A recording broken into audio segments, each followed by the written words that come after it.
Hi guys! Today we're going to be talking about Singaporeans owning cars in Malaysia, and that's because in our previous video when we talked about us buying a BYD in Malaysia as Singaporeans, we got quite a few comments asking like Singaporeans can own Malaysia car and drive on Malaysia road meh? And how do you even buy a Malaysia car as a Singaporean? So the answer is yes to all the questions. So basically for Singaporean, the Singapore driving license is recognized in Malaysia. You can drive it for weekend trips, like enter into JB, you can drive. But you need to convert your license if you are planning to stay for long term. That means like more than 90 days. Otherwise, you can still use your Singapore license. So we asked the salesperson that sold us our BID.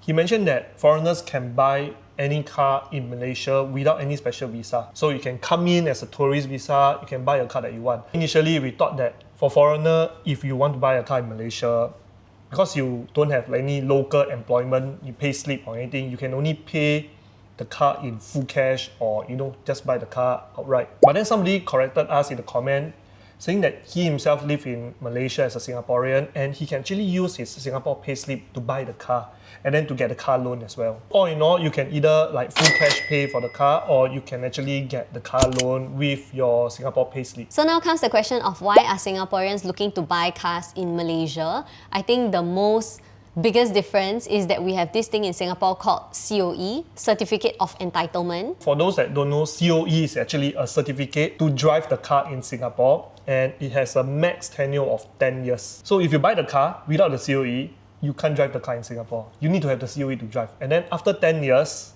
you cannot drive the car anymore unless you renew the COE or you buy a new car with a new COE. And then when you renew the COE or when you buy a new car with the COE, right, it depends on the current market rate for the COE. So at that time, maybe it goes down to 50k. On top of the car value, then you add 50k. Or if it's like 100k now, your car value plus the COE. The difference is in Malaysia, there's no COE. So you only buy the car value. And as of right now, the last we checked, COE is about 100,000 Sing dollars. So that is before you even buy a car. So this huge difference makes it a bit more tempting for Singaporeans to decide, you know what, across the border, I can buy a car which is the same car at a lower price without paying for the COE. So the only problem is, once you buy the car in Malaysia already, where are you going to park it? Because you're going back to Singapore. And you cannot drive a Malaysia car as a Singaporean into Singapore. I still remember the last time we did a road trip back to Singapore. We drove our car from KL all the way to JB and then we park it at a hotel, like a valet in JB, overnight for 24 hours. And we took a Grab to the custom and then go back to Singapore. We cannot drive back into Singapore at all. So it's a little bit more troublesome if you are a Singaporean owning a Malaysia car trying to go back to Singapore. Recently, we saw this interesting business model or service that really is catering to Singaporeans who want to own a Malaysia car. And because they know that Singaporeans cannot drive their Malaysia car back to Singapore, so what they offer is like this big garage or parking lot. Storage unit. Yeah, that allows you to park your car there, and they have CCTV, they have like security guards. It's a very secure facility kind of thing while you are back in Singapore. In a way, it's like car seat your car, like babysit your car like that. And like when we saw on the social media, they also say that they provide services such as if you cannot go back for a longer period and you cannot go back to start your car, they can actually start the car for you, wash your car for you, do maintenance for you. So it's like a workshop plus garage plus storage unit for you, all in one. Yeah. And then they charge a monthly fee. Yeah, the thing about like petrol car, right, ICE car, is if you don't start your car for a long period of time, your battery will die. If your battery dies, you cannot start your car at all. So every time, like for example for us, when we travel overseas, we ask like my sister to start our car, then let it idle for 5 minutes, then stop the car. And I still remember got one time we keep staying at home in Singapore back then. Yeah.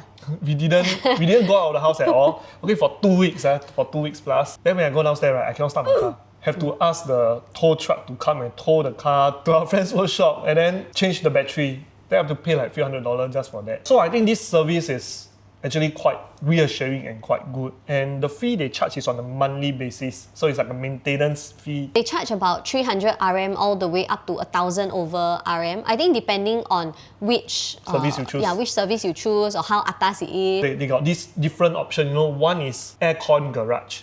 So you put your car and let your car blow the aircon.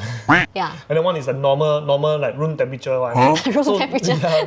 So the only difference is right, aircon, then you prevent molding on your car. Oh yeah, that's true. Yeah, so they say this one more for like supercars, sports cars, they park there. And then the other one is more for like normal car. You know that you're going back every weekend to just drive the car. Yeah, that one more cheaper lah. Sean and I always have these like random discussions about whether or not we would do something. So when we saw these articles, I was asking him like, would you do it if we weren't living in KL?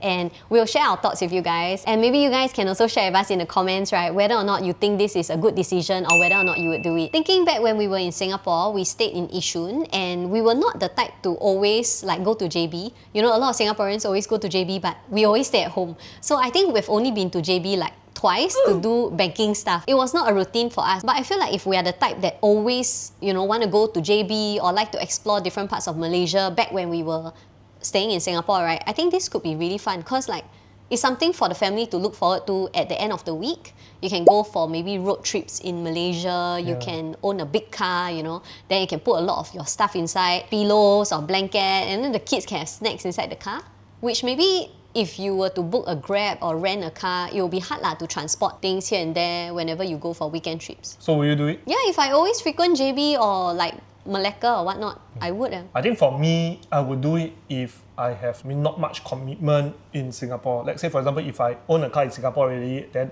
I wouldn't even think about owning one more car in Malaysia. But then if I don't have a car in Singapore, and then there's a possibility that I can drive my dream car, like a Porsche, like a Mercedes, you know those high-end sports car, two-door one, you know the door go up, those kind one. Those that only you play game, then you drive that one, right? Then yes, I will do it. Be it like a second-hand, but it's still a car that I can drive during weekends. Yeah. Then you can go on a road trip with family, like what you say. In Singapore, there's no road trip for you to play. From the east to the west, and that's it. But then for Malaysia, you can actually drive all the way up to Penang. Yeah, the roads are very built for long distance driving. Yeah, for long distance driving. And also, I think we used to joke about this in Singapore. Like, if you own a supercar in Singapore, right, there's so many traffic lights. So you don't get to, you know, reach the full potential of the car when you're driving it in Singapore. Yeah, and because it's expensive, so like, maybe not so worth it to buy a supercar in Singapore. Unless you're super rich, then you can buy a, You still remember got one time, there was a very nice sports car beside. I think it's a Lamborghini or Ferrari, driving at the side with a vroom, vroom, vroom, very loud. Then we like, okay, go with it. Wow, don't go very fast. And we still meet the car at the next traffic light. Yeah.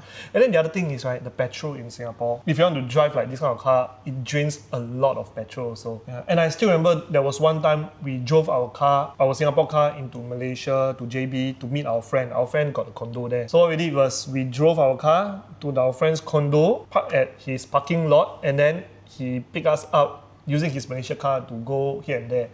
It's quite convenient if you have a friend that stay, you know, nearby the custom, you know, the Princess Cove. Yeah, and then they got spare parking lot, maybe you can just rent. But the only issue I can think of is if you cannot go back for maybe 2 months, then can your friend come and start the car for you or not? If you have a really good friend, then I think okay lah. Actually, we did joke about it because our condo comes with 2 parking lots, but we only got 1 car, right? So we go and tell like all our friends and family like, hey, if you want to buy a Malaysia car, right, you can park at our parking lot. Yeah, another spare parking lot. Just that maybe once in a while, Sean will go and drive that car lah, but then nobody want to take our offer because I guess we are staying in KL and not JB. Yeah. So looking for a friend with a spare parking lot in JB could be an alternative to, you know, paying for the car garage and all that. Because I thought about the pros and cons, we were having this banter discussion, say, wow, imagine I have a Porsche. Then I park there, then weekend we can go down and we just drive the Porsche. Then we thought about like, what if, like example, the owner that owns the storage and the garage is facing some financial issue and then have to close down. What is going to happen to the car? Yes, you are the owner of the car, you have the title of the car and everything. But then once the place closed down already, because they have your key and everything, what if they take the car and then just export and sell to other countries? Or like if they shut down the car park and then they drive your car out to the side of the road and just park it under the hot sun. Yeah, your precious car parked under the hot sun. With the key, then they just put on top of the car, right? Yeah, because they won't keep, man. Business closed down already, then they also don't want to do you with anything for the car already. So I guess if you really want to engage this kind of like car garage services, right, really must look for a trustworthy one. So because personally we don't have any experience with these car services, so we don't have any recommendations. But if you guys have engaged their, services and whatnot, y'all can feel free to recommend below because we also don't know. Yeah, because I thought about the con is like, imagine the owner MIA, then your car also MIA. And then the insurance cannot claim because insurance, I think they don't cover this kind of thing also, like missing car, correct? I don't know. You don't cover missing car one. They cover accident okay, more. so I thought about it. I was telling him, what if like I put an air tag in the car? Would that be a bit safer? Or GPS tracker. Yeah. Or if your car is those new car, inside you can track where your car is one. That will be way more safer lah. So this is one thing you need to consider if you want to buy a car in JB for weekend drive, and then you need to find a place to park the car. So just for fun, Sean is actually searching up some prices of second-hand cars in Malaysia to share with you guys. Porsche Cayman. I don't know how to pronounce this, okay?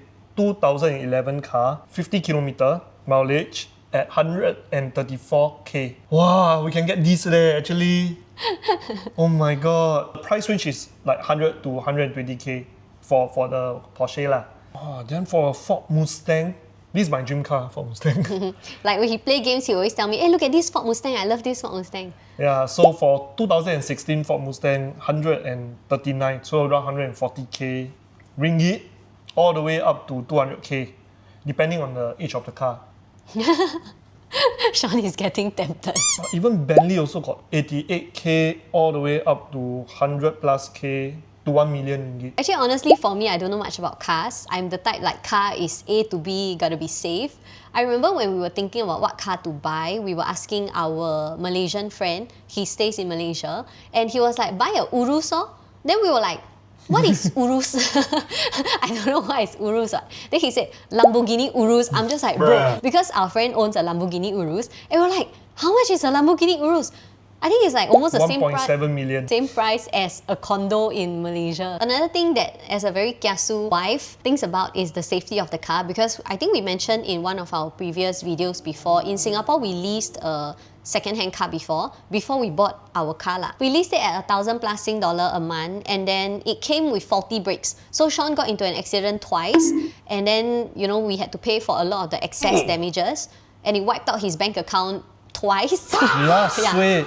Both time I cannot brake and I hit the BMW. So I think it's also important to think about the safety when you buy a second-hand car. Buy from a dealer that you can really trust. Yeah, don't get a lemon car. Because your safety is more important than owning a dream car and whatnot. Yeah, she sprained her thumb for a few months because of that. She was holding that, then the car braked. So for you, you will do it. Yeah, if I'm living in Singapore and then I like to bring my family over for the weekend in JB or other parts of Malaysia, I would lah. I think it's a fun idea, but then like all the concerns, I will make sure I address them first or ask the right questions first, and then once I get the assurance and the safety, then yes, I will go ahead with it. What about you guys? I will do it if it's worth it. Like the price of the car that I want to buy there is lower than the price of the COE. Then it's also a car that I would never dream of ever driving in my whole life. So that's it for today's video. Thank you guys for watching. Don't forget to like and subscribe to our channel, and we'll see you guys in our next video. Bye!